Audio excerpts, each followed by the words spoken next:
We are back with you live once again on another Johnnie Torch live broadcast. Sitting high atop the fair metropolis below in the stately Torch Tower, we bring you, what is this? Johnnie Torch live broadcast number 211, Torch News Roundup number 180. So welcome in. Be sure to like, share, and subscribe. And I want to thank I've gotten a couple more subs. I want to thank you guys for subbing. I also want to thank you guys for the tremendous viewing of the most recent episode. Usually my art streams don't get more than, I don't know, maybe 4, if I'm lucky. And last live stream, I got like 19 views. I mean, probably not all of them stood around for long, but at least it shows a little interest in the art streams, and I might be tempted to do a few more if that continues to trend in the proper direction. So what this is, though, today is the Torch News Roundup. We try to do this every Saturday. I've been doing live shows in a New Hampshire flea market lately because, of course, there are no Comic-Cons because of the event that shall not be named. And taking this week off, it's tough because the weather is what the biggest obstacle is. If you can get past the 90-degree heat, and of course I'm the best dressed man in comics, I try to wear a 3-piece suit every time. It's not that easy when it's 90-degree weather. But we're taking today off. We are going to, check the link in the description below for my convention appearances in what we are calling the Johnnie Torch Fortune and Glory Comic-Con tour this year. And it's unfortunately restricted to just flea market appearances, and I've got those the address in the link in the description below on my website, so check it out. You can also check my Twitter page. I'll always be announcing the day before if I'm going to be appearing, but this is what we refer to as the only way to spend your Saturday here with us here on Johnnie Torch Live. Again, hot, humid day, and I can't have the fan on because for whatever reason it'll ruin the it'll ruin the sound. We can't have that. We've got a long show probably today, judging by my notes. We've got a lot to talk about. First and foremost, of course, I direct you to the link in the description below for my website if you want to see some free preview pages of the Adventures of Bullets Bourbon Private Eye. That is the illustrious figure you see before you, Bullets Bourbon. And good news on the comic front, we have the remaster of the first issue ready to go. Just before it hit print, I noticed a spelling error on the back. It really was so insignificant that I was trying to twist my own arm, literally, to let it go. Because it was just a coming attractions blurb. It was like one letter missing in in a coming attractions blurb, but I was like, no, I got to take the time. I got to spend the money. I got to get this issue fixed. I don't want it to be said that Johnnie Torch will allow obvious typos to get through. That's the thing. I mean, I feel like, you want to be taken seriously. You got to be professional. And when you catch something like that, if you don't catch it, then you have to wait until the train comes around again. And then, the next printing, maybe you can address it. But if you know it's there and you're going to go to print, you got to hold the horses. You got to stop what you're doing and make sure it's addressed. You want people to take you seriously and not think like, if you miss it, it's one thing, but if you know it's there and it's pretty obvious, you've got to address it right away. So that was addressed. The book will be going to print pretty soon, and so we will have copies of the Adventures of Bullets Bourbon Private Eye #1 remaster, which we're calling the Bullets Bourbon Chronicles, ready to go in the near future. Again, I'm tenuously working on a Indiegogo. I'm not sure exactly. Every time I think that's going to be ready, I've been thinking I'm going to do one since January, literally, and here we are now, August 1st. August 1st, in the waning months of summer. So please check that out. And of course, we've got the sale still on. The Knock on Wood 2nd Chronicles remaster graphic novel is up for $8, and we have one of my, I love all my issues. I love all my stories equally, but one of my favorites is When the Night Comes, which is the Pencil Neck and Carrot Top team up / crossover. That's available for $10 for 60 pages. Again, it's probably the best deal you're going to get for the money. The action adventure, unparalleled. The humor, the romance. It's unparalleled anywhere else in comics. We're bringing fun back to indie comics. And hopefully, because a lot of people, and I'm probably going to offend a lot of people by saying this, and that's not my intention, honestly. But, if you want to know what Bullets Bourbon's about, I'll tell you what it's not about. It's not about forcing the SJW politics in. It's not about having a diversity checklist. It's not about, even when I look at the indie comic scene, I'm not trying to retell the fall of the angels from heaven for the 34th time. I'm not trying to do a story about the post-apocalyptic world is in desolation. We're going to try to have fun. You know what I mean? We're having fun here. This is classic good versus evil. This is classic. The good guy takes on the bad guy. Bad guy gives him a lot of trouble, and the good guy wins. And there's a lot more to it than that. I don't want to sell it too short. Obviously, I've got a lot of deep characterization, and the plot continues to evolve. That's the thing. I love doing stories where you can continue to build on each issue. It doesn't necessarily mean they're not separate adventures. You know what I mean? I mean, you could pick up issue, collection 3 and not have seen 1 and 2, and you probably can get caught up to speed. But if you start with issue 1, you're building up into a universe. And, it's not overly complicated. I think, a child could follow it. But the fun part is seeing what's going to happen next, the twists and turns, how is this character going to evolve, what is going to happen with this relationship, this between characters, for good or bad. It's a lot of fun, and that's the point of wanting to be a storyteller like I am, wanting to be able to get from point A to point B, and the fun that you string along in those travels. So again, earnestly, I ask you to check out The Adventures of Bullets Bourbon Private Eye. And, this probably sounds like, pure shilling or whatever, but the first issue is honestly just a groundwork layer. The first issue is just to get you in touch with the universe, touch base on what's going on, who the characters are, how they relate to each other and react to each other and stuff. The real storyline is the building from the first issue to the second to the third. And then by the time you're in this, in collection 3, the Bullets Bourbon Chronicles 3, you've pretty much, got your plate set for the future adventures that are to come. So check out The Adventures of Bullets Bourbon Private Eye, and let me know what you think. Let me know in the comments below if you have, in fact, checked it out. And we are going to now get to the show.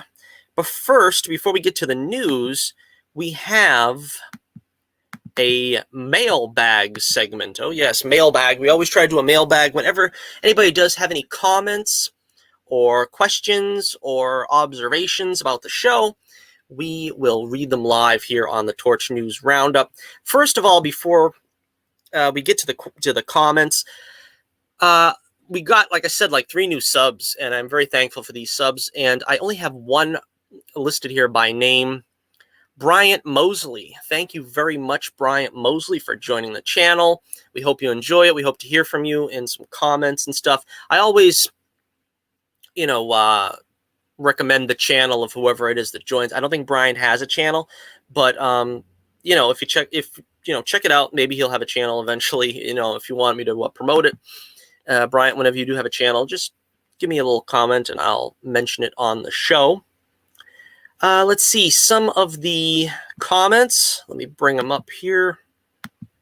We've got a couple of comments from Bernie Casey. I'm not sure if he's subbed or not because he doesn't have his subs turned on. Let's see. He left the first comment on my very popular Wonder Woman the series review retrospective. I love doing these reviews and retrospectives. Don't have the time anymore because I'm working so diligently on the book.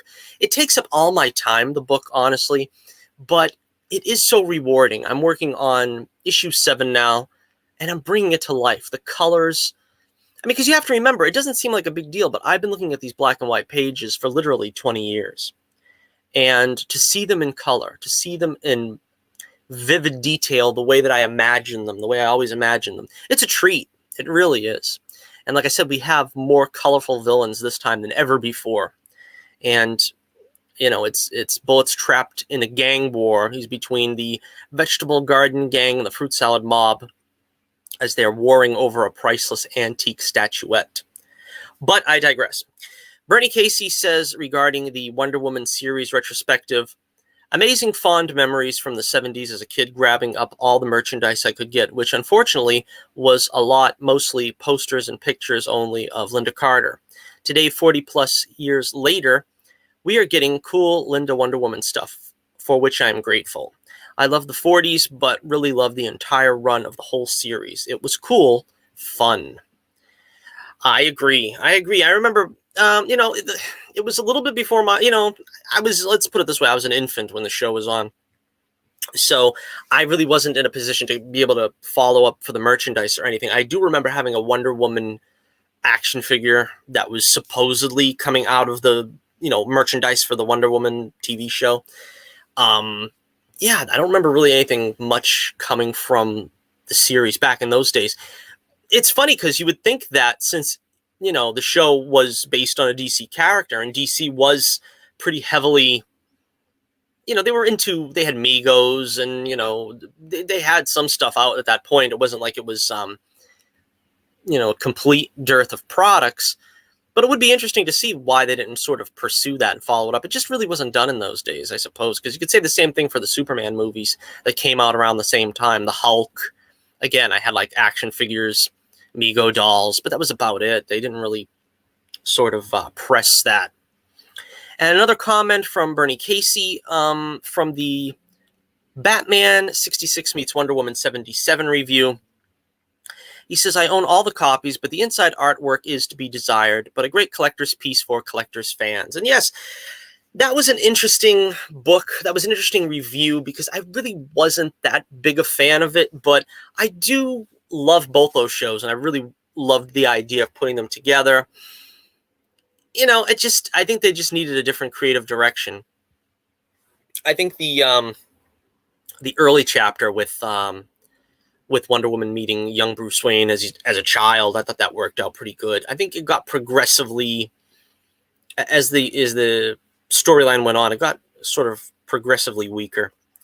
But so thank you again, Bernie Casey, for the comments, and anybody else that wants their comments read, be sure to leave them in the comment section below. On any of my videos, I will do my best to read them in a subsequent Torch News Roundup. Okay, so let me pull up my notes here and we will begin. Let's see. Our first story of the day. Let's see. Let's talk about Bill and Ted Face the Music. You know, as I've said before, I'm a pretty big fan of the original movie. I think the original movie, Bill and Ted's Excellent Adventure, is a classic. That's one of those great 80s films that you can just watch again and again. I wasn't as big a fan of Bogus Journey. I thought it was a little weird. It was a little out there.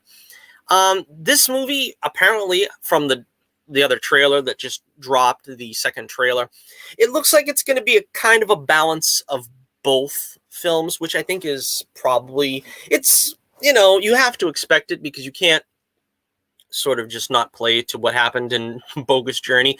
But Death is Back, who of course is hilarious. He was one of the best parts of Bogus Journey, William Sandler. So Bill and Ted Face the Music. I'm not really going to do a complete trailer review, but it looks like a lot of fun. Like I said, I'm glad that Keanu and Alex are still, they seem very much in touch with these characters. They seem like they're really going for authenticity. You know, they're not acting like, well, what would Bill and Ted be like as middle-aged men? What would they be like after whatever it's been, 35 years or something? No, they're pretty much the same, really. Nothing has really changed for them. And I think that's a plus. I think there's always a danger they try to get too cute with these films, like, well, we're going to talk about Star Wars later, but that's, Luke Skywalker is not the Luke Skywalker you knew 35 years ago. And honestly, unless you're there to see that progression, you can't really pick up something 30 years later and say, well, 30 years passed, this is a different character now. They have to find a way to facilitate that change, and just sort of like 1 2-minute flashback is not enough. You know what I mean? So that's one of the dangers, I think, when you try to pick up after so long. Let's see. Bill and Ted Face the Music will be heading to theaters on September 1st, as well as VOD on the same day. Now, this is disappointing to me because I'm pretty sure, I don't know what the future holds for September, but it looks like the foreseeable future, we're not going to have movie theaters open. Originally, I believe the plan was to open theaters in mid to late July. They got a lot of pushback by knuckleheads that act like you can't do that, so they were going to do it early August, and then that kind of got pushed back, and now we're thinking possibly late August. So again, this could be going on for I don't know how long. I think supposedly Black Widow was to come out in November. I'm not positive about that. I haven't looked that up in a while, but that's in doubt. Wonder Woman 2, Wonder Woman 84, was to come out, I believe, in mid-August. That is in doubt. But Bill and Ted will be out September 1st for whatever theaters are open. I know a lot of drive-ins are trying to keep the dream going for theaters. So let's see. The stakes are higher than ever for the first. Wait a second. The stakes are higher than ever for the time-traveling exploits of William Bill S. Preston Esquire and Theodore Ted Logan. The now middle-aged friends set out on a new adventure to seek the song that will set the world right and bring harmony to the universe, with the help of their daughters, played by Samara Weaving and Bridget Lundy Payne, and a new batch of historical figures and a few music legends. Samantha Weaving, of course, she is going to play Scarlet, I believe, in the Scarlet in the Snake Eyes movie, which again also was supposed to come out in October and is going to be now postponed to be determined, as far as I know. Let's see. So yeah, I guess that's about it. But this is exciting news. I seen the Comic-Con at Home panel where they get to talk about it a little bit. That was a lot of fun. Kevin Smith, of course, bawling like a baby. Is there a movie he doesn't bawl at, though? Honestly, you could watch Die Hard and he'll cry. I mean, a lot of these, movies that you don't expect to be emotional, I suppose he'll cry at. But the fact that he cried at this one and it's I guess an emotionally resonant film is also a good sign, I suppose. For the trailer, like I said, I don't know really what they're going for. It looks to me like a mashup of both movies. It looks like it's going to be the girls are going to be playing female versions of Bill and Ted, going and picking up, characters from the past. And Bill and Ted are going to continue to do their kind of weird hopping from, heaven and hell, the future and the past, and this and that. So it looks exciting to me. I was looking forward to seeing it in the theaters. Chances are I'm not going to be able to, but again, video on demand is like a crazy thing to me. I can't justify paying $20 for a rental of a movie, even if it's like a first run movie, if you want to call it that, because you can't keep it. And when I go to the theater, I pay $6 for a ticket. Why would I pay a rental for a video on demand movie at home that I can't keep, when I don't get the experience of the big screen, the big speakers, the ambiance, so to speak? Kind of strange, kind of stupid that they price them that high, but they want to try to make their money, and that's kind of the name of the game, I guess. All right, so let's take a look at our next story here. Let me know what you think. Are you excited about Bill and Ted Face the Music? Because, yeah, it's a movie that's been like, 20 years in the making. All right, next up, this was interesting. I found this out yesterday that this was coming out. This is pretty interesting. Batman, Death in the Family, the interactive movie. This is interesting. It's an interactive movie, which means it's like choose your own adventure. You are given the option of how you want the movie to end, I guess. This is something that I can only remember happening once before in the movie Clue, which, I don't know, it's supposed to be a good movie. I honestly didn't sit through it. I remember seeing commercials of it when I was a kid, but the idea was if you go into theater 1, you see one ending, theater 2, you see a different ending, theater 3, you see a different ending still. And the idea was that, it's a different experience for, obviously not everyone, but I mean, you got some options there that it was a novelty. And I thought that was interesting at the time. That really hasn't been tried again, I don't think, on a large scale, at any rate. So let's see. Warner Brothers Home Entertainment has shared full details about the upcoming Blu-ray and DVD release of their first interactive movie, Batman: Death in the Family. Warner Brothers Home Entertainment has officially announced that their upcoming DC Showcase Batman: Death in the Family will arrive on Blu-ray, DVD, and digital October 13th. Batman: Death in the Family will be the first interactive film in the WB history of animated films and will be one of 5 tales to be included on the set. The others are previously released Sergeant Rock. I don't think I've seen any of these. I'm not sure. Adam Strange, Death, and The Phantom Stranger. In addition to the fully interactive extended-length Batman Death in the Family film, the digital release will also include the film in a non-interactive format, essentially a pre-assembled standard version of the film titled Under the Red Hood Reloaded, which will likely be the most accurate retelling of the story. Let's see.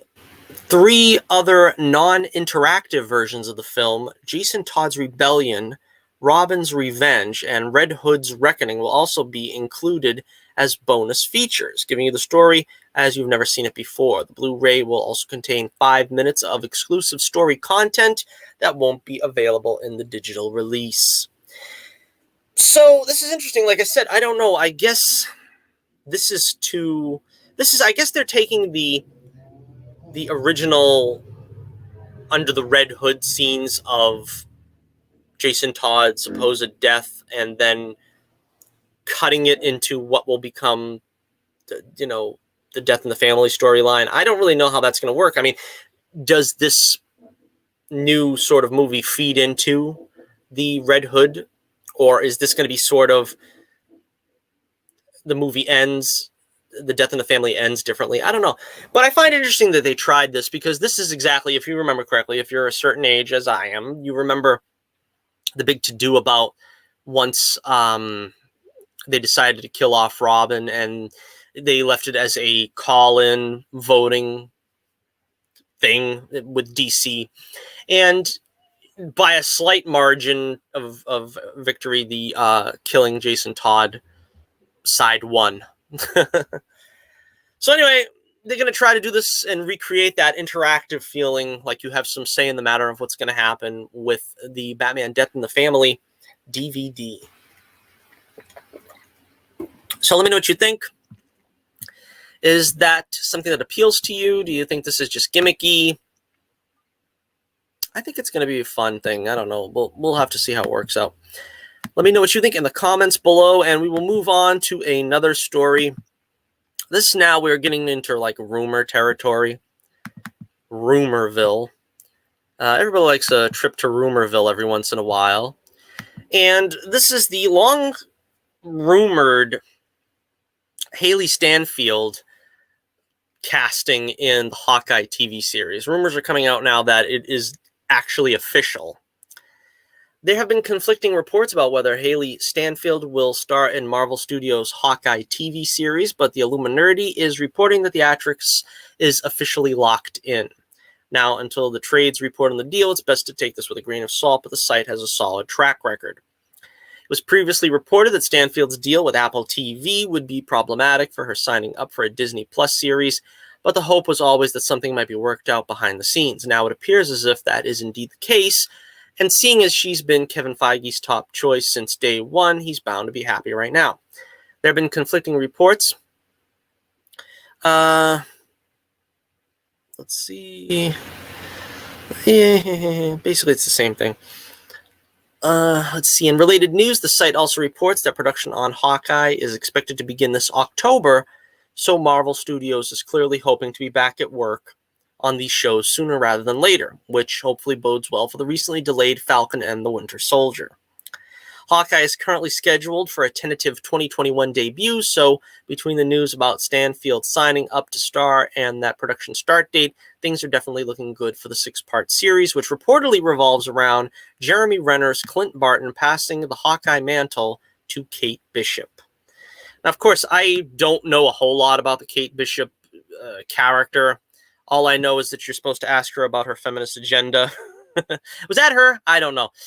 But that's kind of the only thing I know about it. But, yeah, I mean, I know this has been in the works for a while. I know Hailee Steinfeld has been the top choice. She's been rumored to get this part for months, maybe even over a year now at this point. I'm not familiar with the actress. I know she was in the Bumblebee movie. I had never seen that movie, actually. I pretty much gave up after the third one on the Transformers franchise. But, you know, she's a fairly comely lass, as we could see in this photo. So, you know, I could see her as a superheroine.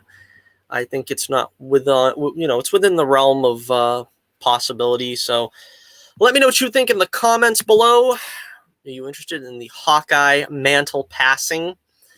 And Jeremy Renner, yeah, I feel like I was kind of disappointed when I heard that it was going to be sort of like a mantle passing when they suggested he'd get his own show, because, you know, I don't want to say he didn't get his time to shine in the Avengers movies, but they always felt like there was more story there they could unearth from him without having to just have him be sort of a mentor. But we will see. We will see. Now we will get into the Star Wars portion of the program. Now, Star Wars, again, this is a lot of rumor, a lot of, you can't nail this down really. But supposedly now there is going to be a Lando Calrissian series based on the version of him we saw in Solo, a Star Wars movie, starring Donald Glover. Now, I said I was even more excited about a Lando Solo series before I even heard of a Solo Han Solo movie. I think Lando, you have a little more room to play with and have fun with that character than you do with Han Solo. You know, particularly because it's very difficult to, do the whole thing with Han Solo. You have to be able to involve all kinds of things like Jabba the Hutt and Boba Fett and so forth. You've got a little more free reign with Lando to come up with something original, unique. Let's see. We also heard that Ron Howard said there were no plans for a Solo sequel, at least at the moment. I don't have the full story on that. I had him in front of me, but it's worth, making note of. Donald Glover has expressed interest in reprising the role of Lando Calrissian in the past, and if a new rumor is to be believed, we might see Solo, the Star Wars story standout, return as the space smuggler in his own series. According to Kessel Run Transmissions, Glover has either signed on or is close to signing on to return as the younger Lando for a future Disney Plus series. They don't provide any detail, but previous rumors have suggested that Disney was very keen to entice the actor back to the galaxy far away. We assume any potential Solo spinoff will be set after the events of the movie, which would also open the door for the likes of Kira, Chewbacca, and of course Han Solo to make an appearance. This should be taken with the usual grain of salt until we hear more, but it is worth noting that this source broke the news of the Bad Batch animated series before Lucasfilm made it official, so it's certainly worth keeping an eye on.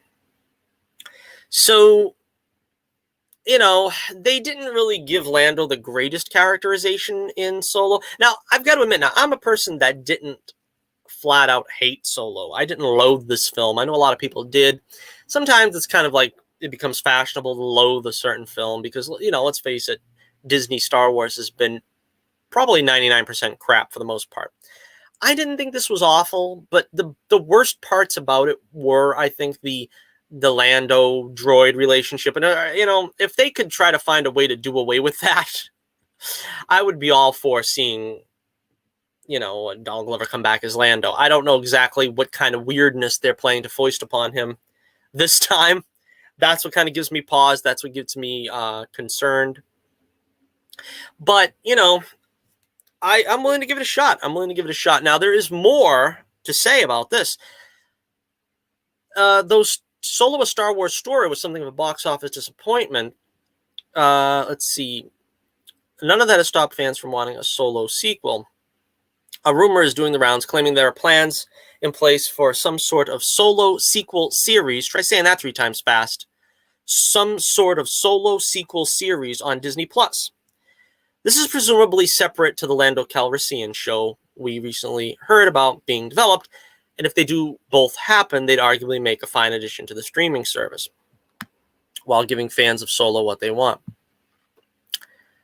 Alden Ehrenreich recently hinted at plans for a project like this and made it clear that he would be more than happy to reprise the role, assuming the story was right and it does Han justice. Given what a hit The Mandalorian has been, this seems likely. This should definitely be taken with a grain of salt. It is strictly just a rumor, but here's hoping Lucasfilm clears up their Star Wars plans soon, as the future of the franchise is far from clear at this point in time. So,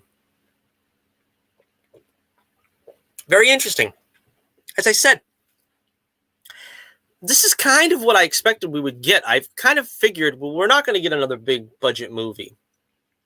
But Disney Plus sort of exists as a niche to appease fans that didn't quite feel they got what they wanted the first time in the movies.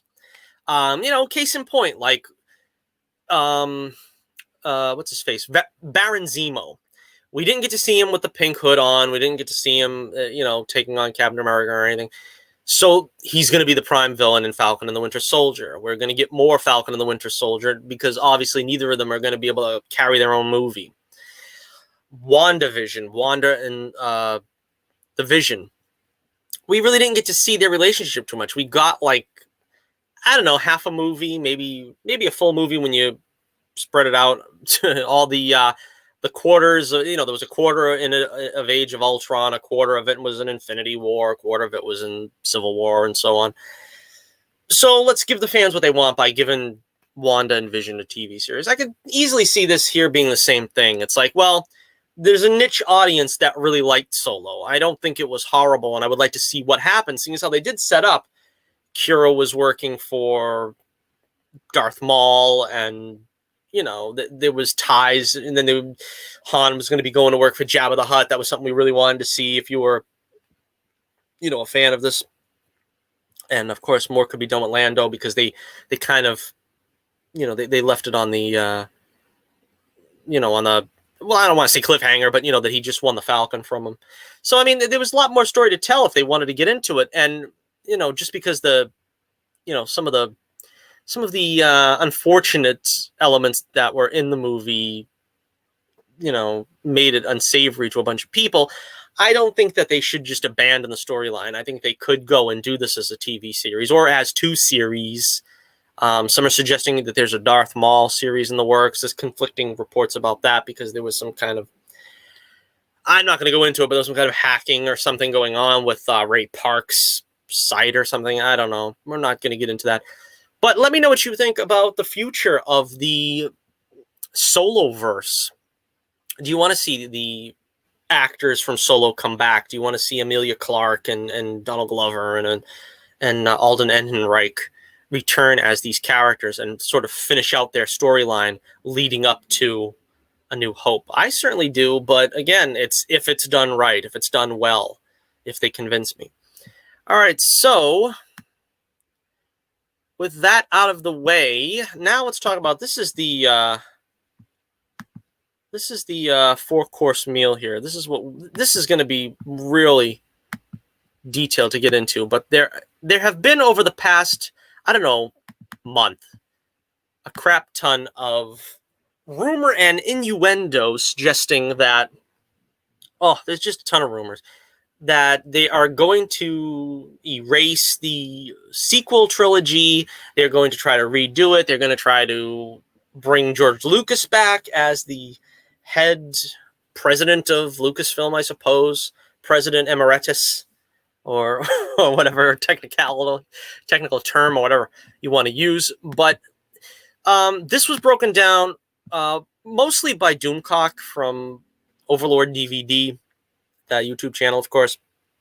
I don't watch him all the time, but I've seen several of his Star Wars videos, and it was very interesting. So I took the article here. This is from Bounding Into Comics, where they basically distill down all these points that he's made in the past, I don't know, 6 weeks or whatever, about these rumors and innuendo. And I don't want to just go over it, just for the sake of going over it. I mean, you could always just watch his video.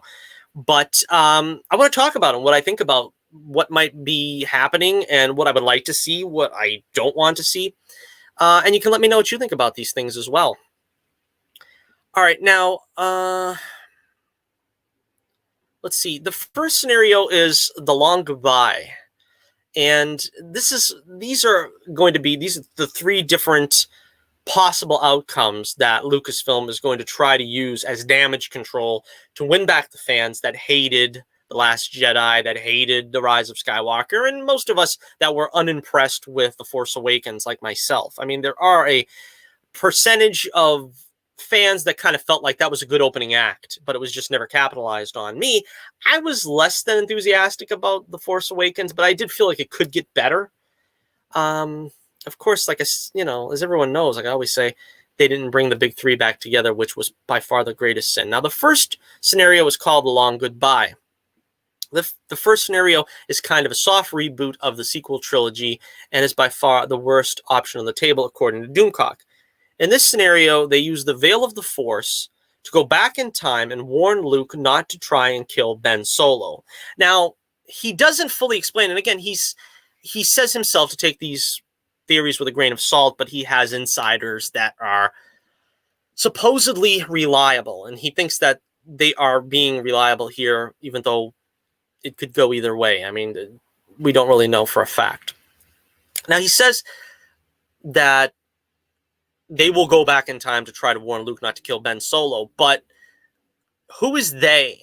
This is the interesting thing with all these, with these suppositions. I don't know who they is. Are they bringing back John Boyega? Are they bringing back Daisy Ridley, Oscar Isaac? I don't really know who they're planning on casting to sort of make this thing a redo. Do they really think they could get these actors back? From all accounts, Oscar Isaac says he's done. Daisy Ridley says she's done. John Boyega says he's done. They don't sound like they're going to come back and give a do-over for these characters. I mean, you might be able to get Mark Hamill back, and we'll talk about that in a minute. But I don't really see this. All these, supposed solutions don't really seem like they're going to work in the real world. But of course, money talks, and you see how fast people will change their mind when you wave a couple bucks under their nose. Okay. Continuing on with the article, Ben Solo still turns to the dark side, but Luke's hands are clean, kind of. I mean, if they do this, it still stains Luke, because even in this revised scenario, Luke is still considering killing his nephew. If Luke has to be warned against killing Ben, he was still thinking about it, which is true. This really doesn't help the situation, because the whole problem was the character assassination of Luke Skywalker. I always said that this, it could have worked if they had done it the right way, but it still leaves a bad taste in your mouth when you know that this is not the way Luke Skywalker would have behaved. Doomcock then says, I'm told that in this scenario, The Force Awakens stays mostly the same with just a few tweaks here and there. Which, again, how do they do that? Are they going to bring back the footage of Leia and try to film new footage of Mark Hamill and have the three of them together before Ben kills Han? I don't really know how this is supposed to work. How do you keep The Force Awakens in continuity with a few tweaks? The Last Jedi gets massively redone as Luke is dissuaded from attacking Ben. Ben Solo still becomes Kylo Ren, which kind of proves that Luke was kind of right to try to kill him, and vindicates Ruin Johnson's version of things. Again, I don't know what this means. They're going to completely refilm The Last Jedi with Mark Hamill and Daisy Ridley and maybe just cut out the other stuff with Boyega. I don't really know. These rumors are just so vague. They don't feel substantial enough for me to get excited about. But I mean, this option doesn't sound very good anyway. A new rumor details that Disney is discussing a Luke Skywalker solo film that will take place 10 years after Return of the Jedi and take place during the timeline of The Mandalorian. This is this the third? I think this falls into the third. Oh, well, wait a minute. I got the notes mixed up. I got ahead of myself. Yeah, The Force Awakens stays mostly the same with a few tweaks. Last Jedi gets massively redone. Let's see. Luke trains Rey in the ways of the Force, as he should have done in The Last Jedi, and in the end, Princess Leia dies, but Luke Skywalker lives. Finally, the Lucas cut of The Rise of Skywalker would replace the Abrams cut, although it would have to be altered to reflect Luke surviving in the revised Last Jedi. So again, this is a whole separate issue where they're talking about the Lucas cut. I'm not going to dive too deeply into that. Supposedly the Lucas cut would have reunited the big three in the Force, and we would have had Hayden Christensen return as Anakin Skywalker in a scene after Rey thought she killed Chewie, where Anakin would sort of give her a pep talk and sort of illuminate some of the reasons on how Palpatine survived and so forth. Which, again, it sounds like a better movie than we got, but that's like putting lipstick on a pig at this point. I mean, you know, I even said I kind of enjoyed The Rise of Skywalker for what it was, which was basically trying to put lipstick on a pig, you know what I mean? Trying to see that these things were sort of put into some semblance of watchability. All right, so the next thing that Doomcock talks about here is called the Big Red Eraser, which is sort of negating the entire sequel trilogy. He explains this as the best scenario. He says it's the only one I believe that can save Star Wars, erasing the sequel trilogy entirely. Now that's kind of what we want, right? Doomcock says, in this scenario, they use the Veil of the Force to kill Palpatine when he enters the Veil at the end of Return of the Jedi. Now, if you don't understand what that means, basically that means that when Palpatine was thrown into the chasm, into the core of the Death Star, when Vader throws him over and, is reconverted to Anakin Skywalker, he opens up some kind of a mirror portal where he falls through, survives, and that's how he survived in The Rise of Skywalker, which honestly sounds like the most ridiculous thing I've ever heard. But then again, that was the concept that they foisted on us, that Palpatine, was going to survive. So, any port in a storm, I suppose, as to how they could have him survive. Let's see. After that, thereby erasing everything after that, the Disney trilogy would then become an alternate timeline and is never referenced again. So again, this is probably the one that fans want. We don't want to see, again, trying to continually, dress up a bad situation. Let's get rid of those. Let's do the J.J. Abrams thing, which is ironic in this case, from Star Trek, and say, well, this is an alternate reality. This is not the way it works in this timeline. That happened there. In a way, this does placate the sequel trilogy fans, correct? Because we're not saying it didn't happen. We're saying that happened in another dimension. Same thing with Star Trek. If you really don't want to think about the Kelvin timeline, you really don't have to, because it was something that diverged in a different direction, and it doesn't need to be brought up again. Okay, so this is where he talks about the Luke Skywalker movie. Now, this is something that fans really want to see, too. It's the Luke Skywalker movie that is going to be set 10 years after Return of the Jedi in the Mandalorian timeline. Now, I'm going to move away from the Overlord DVD breakdown here for a second. I've seen a couple of other videos, and a lot of people are running with this story wildly. For instance, Some are saying that Mara Jade is going to be brought in. They're going to do a whole story. Some are saying he's just going to have a cameo in The Mandalorian that's going to set up some kind of movie or something. I don't know exactly how this is going to go. Are they going to use like age-altering technology, much of how Marvel had done it in the Avengers movies and so forth? You could go really far in speculation with that. I'm not going to go too far on that, but supposedly a Luke Skywalker movie is on the table, because what fans really wanted, what fans were really cheated out of, was seeing Luke Skywalker in action again as a Master Jedi. We weren't given any of that. We got him shucking and jiving with Kylo Ren as a Force ghost, and then he gives up the ghost, essentially. So, again, this would feed into what fans want, but again, how do you fit it in 10 years after Jedi? You're going to have to use a lot of money with the digital face recreation for Mark Hamill, which we don't even know if he's going to, agree to this. Is he going to be a part of this? It seems like he's pretty much been distancing himself, and understandably so. I mean, they really did a number on him and his character, and even giving him sort of a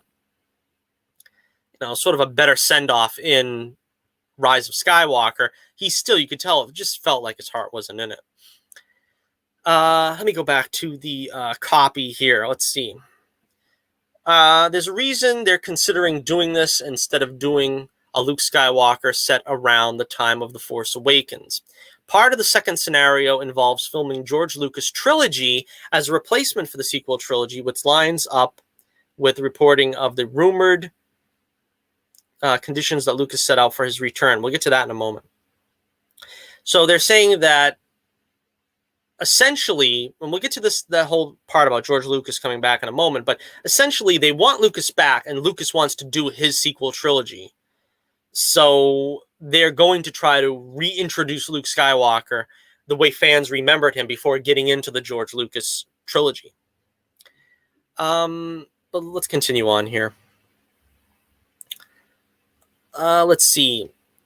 If they are going to film Lucas' official sequel trilogy, The Adventures of Jedi Master Luke Skywalker don't fit in with Lucas' sequel trilogy as he imagined it. So they'd have to rehabilitate Luke in a movie set in the decade after Return of the Jedi. Okay. Now, this is the return of Lucas. This is the third rumor. Okay. Now, this is basically, in this option, they would simply do Lucas' sequel trilogy without any of the old cast and completely disregard the sequel trilogy with no explanation given. Now, this is interesting to me because, as I said, to my shame, to my embarrassment, when Lucas first sold Star Wars to Disney, I said, well, because I'm a big proponent of creators' rights, and the creator should be doing what he wants to do with the series. And that's why when a lot of people attack the prequels, I always said, I like most of it, but even the parts I don't like, George is allowed to do what he wants to do. But when he sold it to Disney, I did say to myself, at least we know now they're going to bring back Han, Luke, and Leia, because I think in Lucas' original sequel trilogy, Luke has sort of just a very perfunctory side role where he sort of hands. This is basically what Mark Hamill has said all his life. He said, well, in the original plans, from what I understood back when we were making the original trilogy, Luke would come back in episode 7, maybe 8, and hand off the Excalibur, the lightsaber, in other words, to another Jedi, and then he would sort of go the way of all flesh. But once Disney got on board, everybody knew, they're going to bring Han Solo back. They were going to bring Princess Leia back. We're going to have the band back together, and it's going to be great. Unfortunately, if this rumor is true, from what this sounds like, it sounds like that's the case. It sounds like basically they would probably wave a couple of bucks under, Mark Hamill's nose in order to get him to maybe do another handoff to this new character that would be the heir apparent to the Jedi. And would he do it? I don't know. But the plan would be, I guess, to just go along anyway, even if it even if none of the original actors come back. And of course, Harrison Ford is going to be a tough sell. Carrie Fisher, unfortunately, can't return. So it's going to be tough. Let's see. Later, the Big Red Eraser is the favored option, but he states it is emphasized as of now that nothing is set in stone and all options are on the table. Now, that, I certainly hope, just to put a cap on this before we wrap it up, I certainly would like to see them do Lucas's Star Wars sequels. I would like to see him be able to finish doing it the way he wants to do it. Now, you got to remember, George is getting into his golden years. I don't think he wants too much of a hassle with this. We're going to get into this story now in a minute, but if he can come back and do it the way he wants to do it, I think that's the only way that Star Wars survives, quite honestly. That's the only way. I don't think fans are going to... The way that it's been left, the shambles that Star Wars has been left in, fans are not going to support Disney Star Wars. We've discovered that, with Solo, but I mean, this is a multi-billion-dollar franchise, billions of dollars at stake, and I have never seen a franchise so quickly, easily been swept aside. Nobody wants anything to do with Star Wars now. It's a dead franchise, or a dying franchise with its last gasping breath. Little H2O break, if you'll pardon me. All right, so let's get to the story where he talks about the ultimatum. This is supposedly the ultimatum that George Lucas has given Disney if he is to return, and also the fate of Kathleen Kennedy, which is being brought into question yet again. Now, I have to admit, we heard this all last year. We heard it all before. Oh, Kathleen Kennedy's out in September. They're not renewing her contract. She is done. She has ruined Star Wars. She ruined with The Last Jedi. She is not coming back from this. And of course, she came back, signed another contract extension. She was there for another, 3 years? So again, whenever there's rumors abounding that she's going to be tossed out on her ear, I don't buy it. Let's see. Again, Doomcock says that his sources are saying that the rumors are true. The informant said Disney and Kathleen Kennedy have come to agreement, and Kathleen Kennedy will soon be departing from Lucasfilm. In practical terms, she is already effectively out. He added, my source requested details regarding what the terms of this arrangement effectively are, but the informant refused to elaborate. He then detailed, I have been informed by another source that Kathleen Kennedy is in talks with Bad Robot to begin destroying things for them. George Lucas now. Will George Lucas return? The really big news is a rumor I received that Disney wants George Lucas to take the reins from Kathleen Kennedy and save Star Wars. Let's see. Disney investors have been trying to get George Lucas back for a few months now. Up until a few weeks ago, Lucas would change the subject when asked about returning, avoiding the topic, or responding to it in a non-committal way. He continued, up to about 3 weeks ago, they asked Lucas point blank, what would it take to get you on board with heading up Lucasfilm? Allegedly, George Lucas said this, if I would return, I have 4 conditions that would have to be met. Condition 1, I get to make my sequel trilogy. Now, this is Lucas's version. The ones that he sold to them, the ones that he thought they were going to use, the outlines that they were going to make for the sequel trilogy, which they greatly diverged from. Condition 2, according to the rumor, I have full creative power until I decide to hand it off. Now, again, this means no producers overriding him, no studio. That's the way Lucas works. And it would have to be that way for him to agree, I imagine. Condition 3, Kathleen Kennedy is gone, which apparently this is going to happen. She's not going to be around for the long haul anyway, it seems like. I think I don't know where the notes are here, somewhere in there, but I heard that her contract is up in... September 2021? And then she would have to be replaced, and there's rumors it might be Jon Favreau, it might be Dave Filoni, it might be Jon Favreau and Dave Filoni, it might be George Lucas, it might be George Lucas and Jon Favreau, it might be George Lucas and Jon Favreau and Dave Filoni. I don't know, but because it's all rumor at this part. Let's see. And condition 4, Disney would agree to never ever mess with the original trilogy, leaving it untouched. They can't monkey around with it. The way he left it in the, whatever the last special edition was called, is going to be the way it's going to be left, and they can't do anything about it.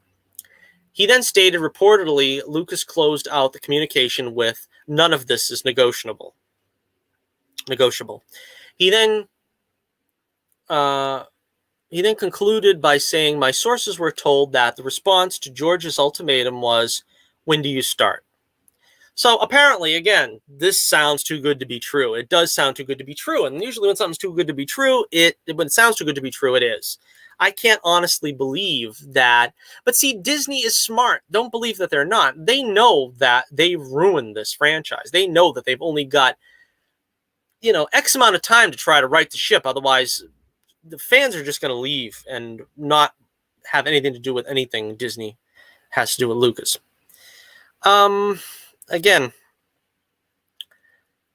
let's see. They explained, I am informed the current proposal is George Lucas would be the head of Lucasfilm. Favreau would be put in charge of developing original content for Disney+, while a third, as yet unnamed person, would be put in charge of movie production at Lucasfilm. All these people under the authority of Lucas would set in motion a new era for Star Wars, the Star Wars verse. Not the most inspired name, but that's how allegedly it's being referred to at the moment. He also said, though, that a separate source told him that Lucas is happy with his life at the moment. He explained, a brand new source, a source who claims to actually know Lucas, and I'm not going to say anything about the source, tells me that Lucas is happy with his life at the moment. Is he unhappy with what Disney has done with Star Wars? Does it keep him up at night like it keeps us up? The source complains, no, it doesn't. He'd like it to be fixed, yes, but the source expressed skepticism that Lucas would want that much responsibility at this point in his life. In the opinion of this new source, Lucas might consult, might even write a script for these new endeavors, but wouldn't want to personally be involved. And this source disagrees with the previous source, saying that Lucas put forth the 4 conditions. So again, it's all rumor. We're just going over speculation here. I don't want to get too excited. But then again, I never expected that Lucas would sell Star Wars. I never expected that Disney would make a sequel trilogy. I never expected that Disney would ruin a sequel trilogy. Kathleen Kennedy would ruin a sequel trilogy, I guess, to put the blame where it belongs. So it's easy for me to believe that I can't believe George Lucas would come back and, if not make the sequel trilogy that he intended, that he would at least oversee the creation of a sequel trilogy that he intended.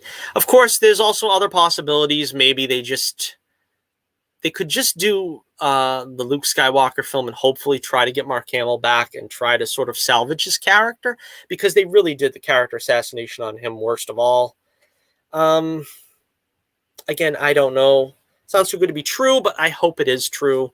Particularly that they make the Luke Skywalker movie and then they would go into the George Lucas sequel trilogy that he would oversee, and that would hopefully include Mark Hamill as Luke Skywalker, because you need Mark Hamill as Luke Skywalker. And the notes do say here that, I don't know if I skipped that portion, but that they would not recast Mark Hamill as Luke Skywalker. If they cannot get Mark Hamill back, they will not use Luke Skywalker in an upcoming movie.